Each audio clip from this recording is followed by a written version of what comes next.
Righto, we are live. Let's get ready to rumble. Hope you didn't mind that intro. Happy Thursday, team.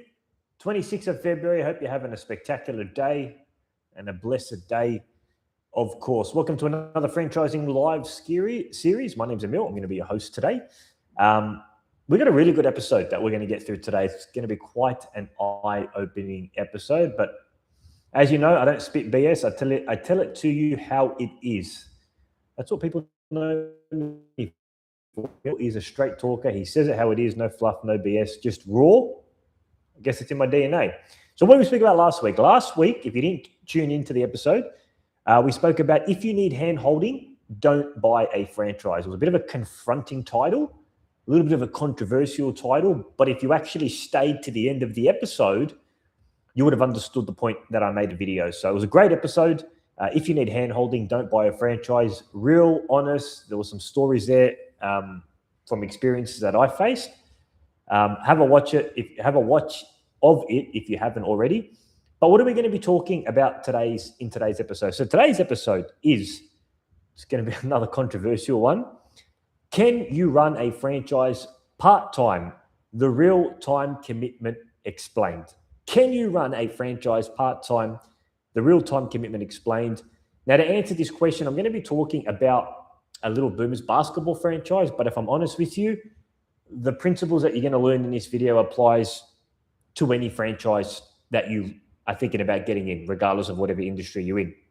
Now, I take a lot of discovery calls for people interested in franchising, and arguably one of the main questions that I get is, Emil, my 9-to-5 job is security. It's dependable. It's reliable. I've got a mortgage. I've got kids. I've got mouths to feed. My 9-to-5 job is stable.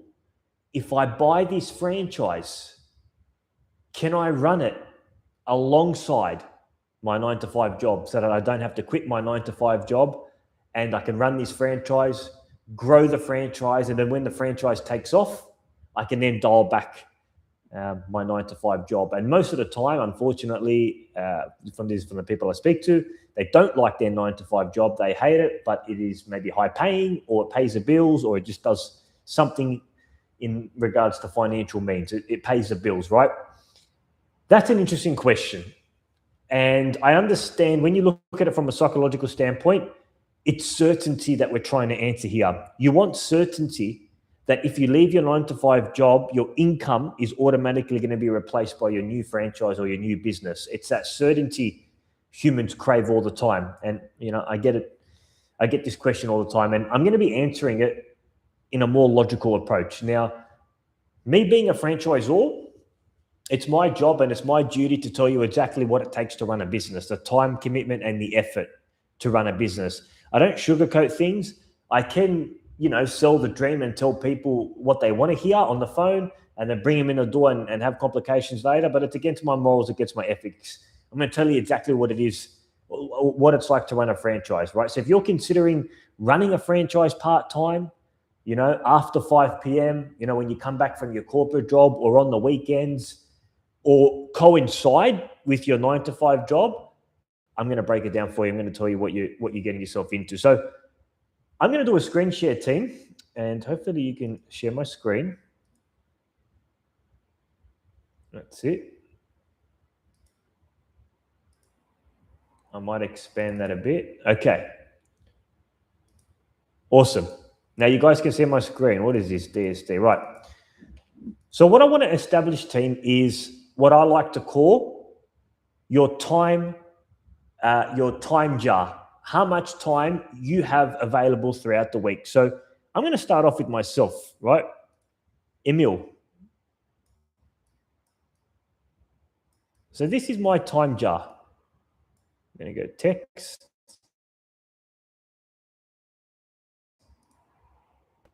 Now, this might sound simple, guys, but it's a reality check. So this is me. So I have a partner. I'm not married. I have no kids, no job. LBB is full-time for me. At the moment, I still live at home with my folks. And no job. I have no kids. I got no mortgage. Well, I got some things, but nothing or two. So that's me right now. So when you look at me as a person, Emil, that's pretty much my whole life at the moment. I've got a partner, got no kids, I've got no job, as in Little Boomers Basketball is my full-time gig. I live at home with folks, and I've got no mortgage. So in terms of time, one can say I do have some time freedom to invest, right? Now, this is me. This is not your situation. What you need to do when you're coming into a franchise and you're establishing whether you want to work on it part-time or full-time, and this is what I do with everybody that's interested in purchasing a Little Boomers Basketball franchise. Now, if you have a corporate job, kids already, in terms of availability, your jar is full. A corporate job, let's say that's, Monday to Friday, 9 to 5. You've got kids, you've got mortgage. Let's say you've got times 2 kids. That's the average person. So the average person has a corporate job. Let's move it here. Works 9 to 5, has 2 kids, and has a mortgage to pay. And you got bills and living, and let's just call this cost of living. School fees, everything else. So let's compare the two. This is me and this is you. In terms of time availability, who would you say has more time to dedicate on a franchise? You would say me.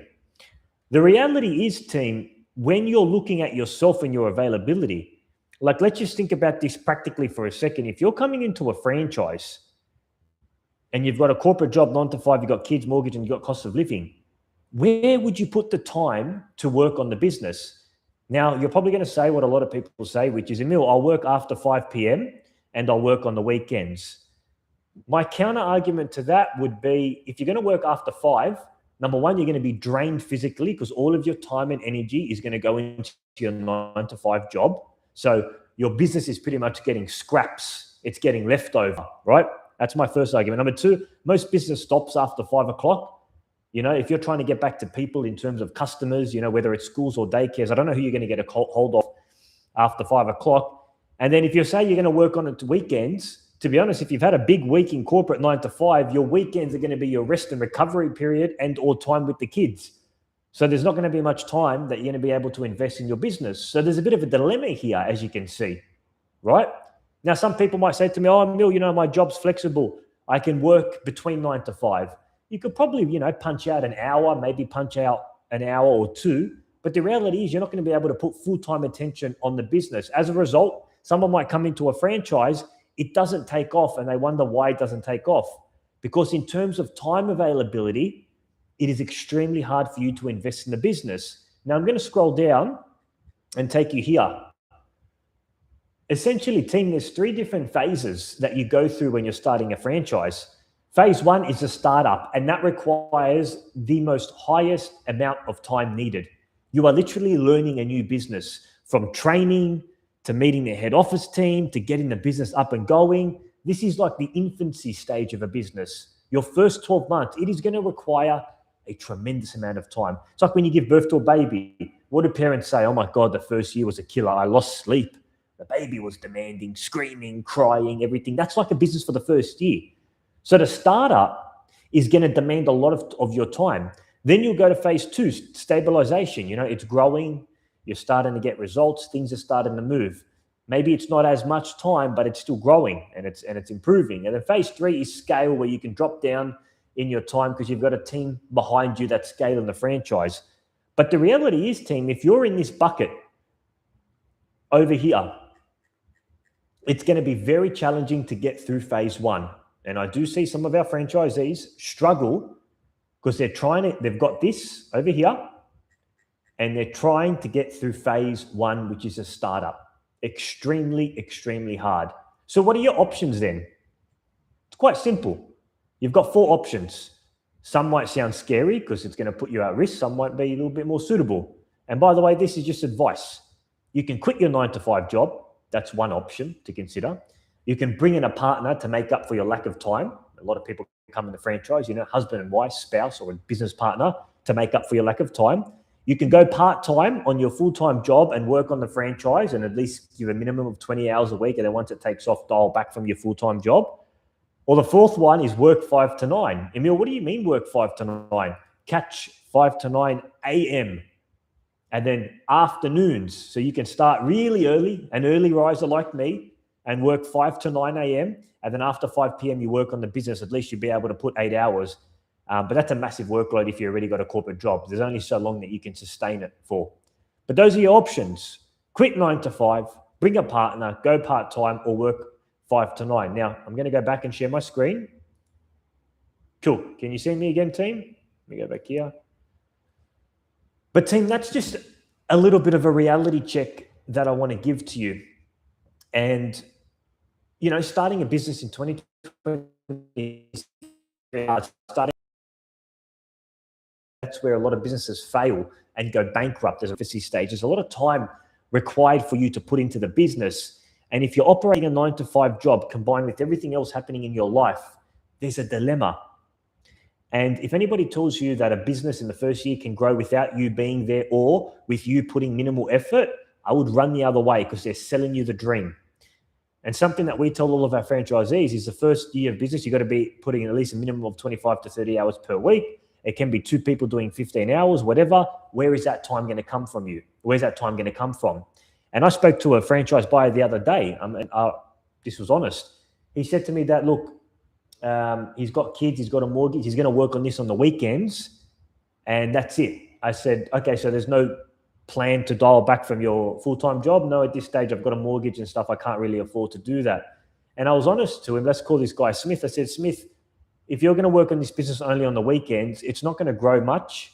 You're probably not going to make much of an impact to your community. And I don't think it's going to do anything life-changing in terms of financials for you.